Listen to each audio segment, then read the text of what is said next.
Yo, welcome to Secangkir Ilmu.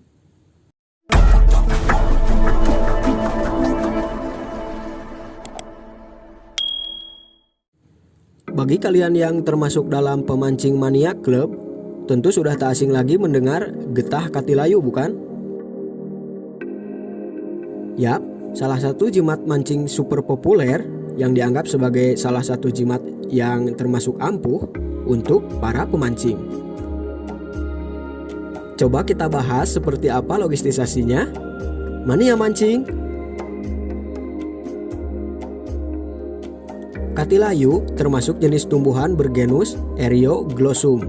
Di Indonesia, tumbuhan ini memiliki nama yang berbeda di tiap daerah. Di daerah Betawi misalnya, tumbuhan katilayu disebut itilayu. Kemudian di daerah Jawa Timur, tumbuhan ini dikenal kapilayu atau kelayu. Sedangkan di daerah Sunda, tumbuhan ini dinamai kilalayu.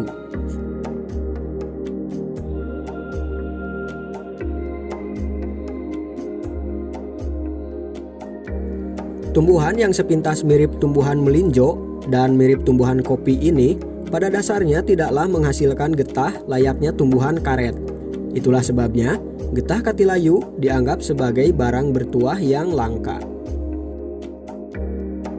Sebelum kita bahas bagaimana cara mendapatkan getahnya, mari kita kupas terlebih dahulu macam jenis, ciri, cara pengolahan, dan berbagai tuah yang dipercaya dari getah katilayu beserta harganya.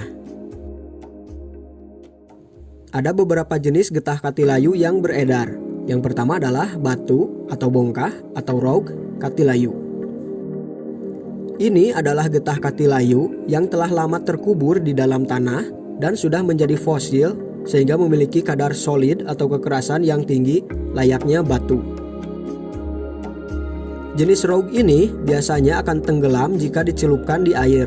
Maka tak heran jenis ini banyak diolah sebagai pemberat kail atau juga diolah sebagai batu cincin.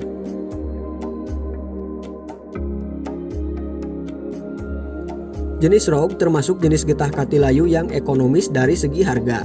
Apalagi yang masih bahan dan belum diolah sama sekali, berkisar puluhan ribu sampai ratusan ribu tergantung jumlah dan keefektifannya dalam menarik ikan.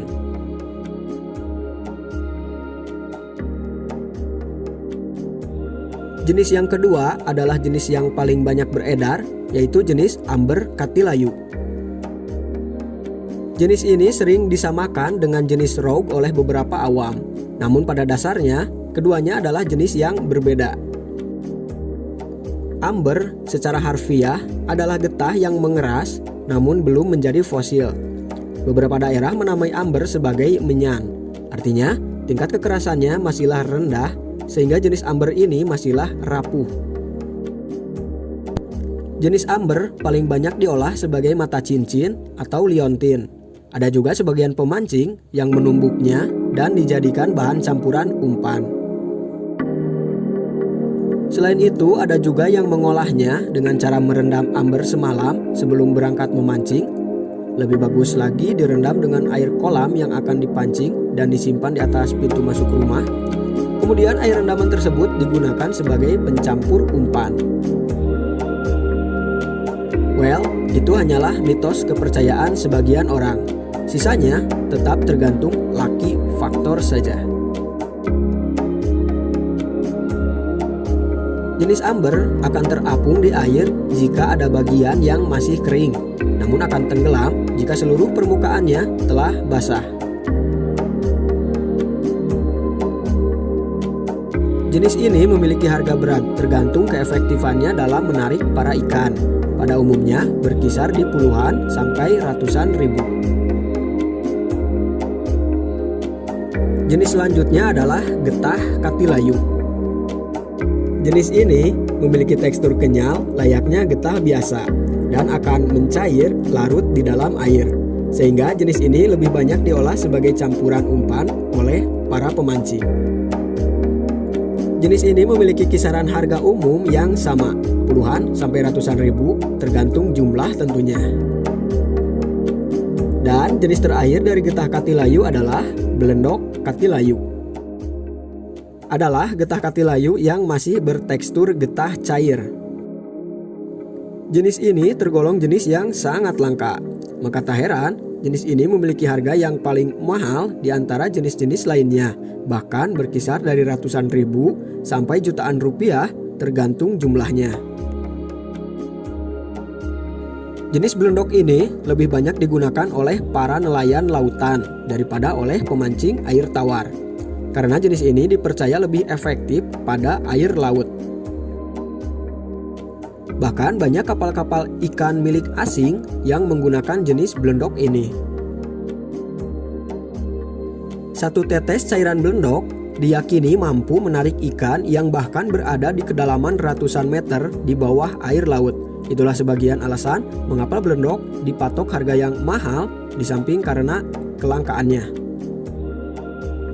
Ada isu yang berkembang bahwa cara mengetahui keaslian getah katilayu adalah dengan mencelupkannya pada air garam.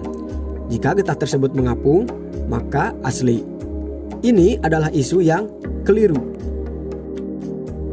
Mengapa keliru? Telah disebutkan sebelumnya bahwa ada beberapa jenis getah katilayu, dan diantaranya ada jenis rogue atau fosil yang tentu saja jenis ini akan tetap tenggelam meski di air garam sekalipun. Dan isu air garam ini sebenarnya ditujukan untuk getah katilayu jenis amber. Namun ini pun tetaplah keliru, karena ini hanyalah masalah volume getah dan kadar garam saja. Bahkan tanpa garam pun amber katilayu akan mengapung jika ada sebagian permukaannya yang masih kering, dan akan tenggelam jika seluruh permukaannya telah basah.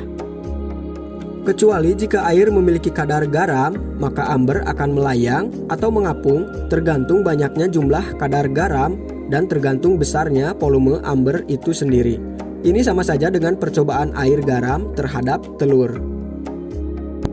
Cara terbaik untuk mengetahui keaslian getah katilayu adalah dari bentuk fisiknya. Semakin tua usia getah, maka akan semakin gelap. Begitupun sebaliknya, semakin muda, maka semakin cerah.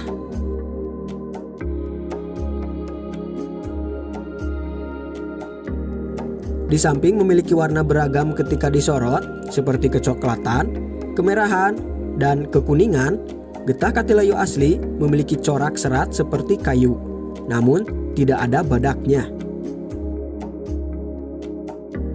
Tuah getah katilayu bukan hanya sebagai jimat memancing saja. Beberapa kalangan mempercayai bahwa di samping sebagai untuk menarik ikan, getah katilayu memiliki tuah lain, di antaranya sebagai sarana penglaris, sebagai sarana asihan terhadap lawan jenis, menambah aura, karisma, dan lain-lain, Maka populerlah dua kategori dari getah katilayu, yaitu katilayu dari Cirebon sebagai jimat memancing, dan katilayu jalur pantai selatan yang lebih dominan sebagai sarana asihan. Itu semua hanyalah masalah kepercayaan saja. The power of sugesti. Katilayu atau daerah Jawa biasa menyebutnya klayu, dalam bahasa Jawa bermakna kumpul atau berkumpul. Hal ini bermakna bukan hanya menarik ikan berkumpul, namun juga menarik orang-orang untuk berkumpul. Dengan mencelupkan getah katilayu pada kolam, maka dipercaya bahwa ikan-ikan akan segera mengumpul, sehingga memudahkan pemancing untuk menangkapnya. Maka pada dasarnya, tuah katilayu bukanlah untuk membuat ikan memakan umpan pemancing, apalagi untuk memenangkan sebuah perlombaan memancing. Getah katilayu hanya sekedar untuk mengumpulkan para ikan saja. Ikan-ikan tersebut mau makan umpan atau tidaknya, itu tetaplah tergantung dari jenis umpan yang digunakan dan tentu saja lucky faktor yang dimiliki. Logika sederhananya, jika ikan sudah berkumpul lalu disodorin umpan lezat di hadapannya, lah ikan mana yang akan menolak? Kurang lebih kayak gitulah pemikiran para mancingers.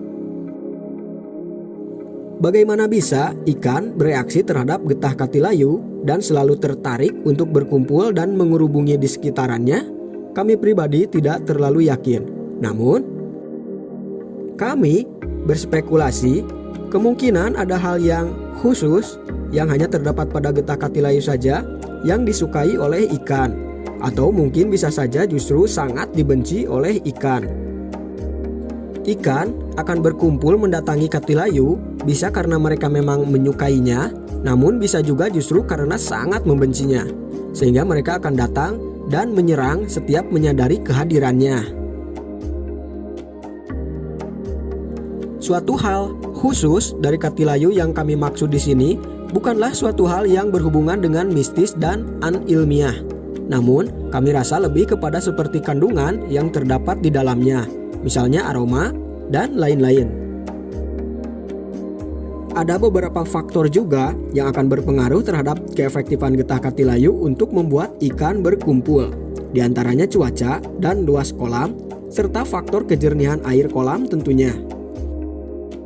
Jika cuaca hujan, tentu bagaimanapun ikan akan seolah dilempari dan diusir, maka akan membutuhkan waktu yang lebih lama bagi ikan untuk berani mendekat dan berkumpul di sekitaran getah katilayu.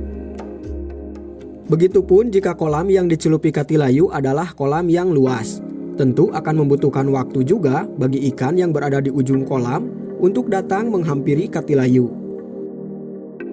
Akan berbeda jika dicelupkannya di akuarium. Tentu ikan akuarium akan sangat mudah dan cepat untuk segera berkumpul menghampirinya.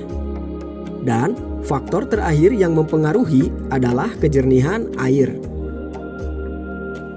Air yang jernih memudahkan kita melihat pergerakan ikan apakah bergerak menuju katilayu atau tidak.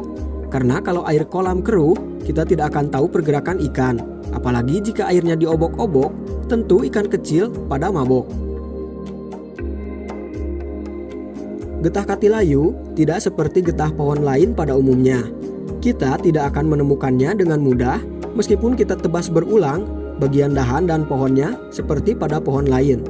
Katilayu layaknya pohon mati. Jikapun kita tebas, pohon ini tidak mengeluarkan getah. Namun, bukan berarti pohon ini tidak memiliki getah. Tidaklah mungkin tanaman akan hidup jika tanpa memiliki getah. Hanya saja perlu beberapa trik khusus jika kita ingin mendapatkan getah katilayu. Yang pertama adalah memperhitungkan waktu yang tepat. Akan lebih besar kemungkinan mendapatkan getah katilayu jika kita mencarinya pada pagi hari setelah hujan turun di malam hari sebelumnya. Namun bukan dengan tebas sembarang seperti pada pohon lainnya. Yang kita harus lakukan adalah menggali pada bagian akarnya. Galilah bagian akar pohon 1 atau 2 jengkal. Kemudian baru kita tebas bagian akarnya dengan membuat coakan kurang lebih 10 cm.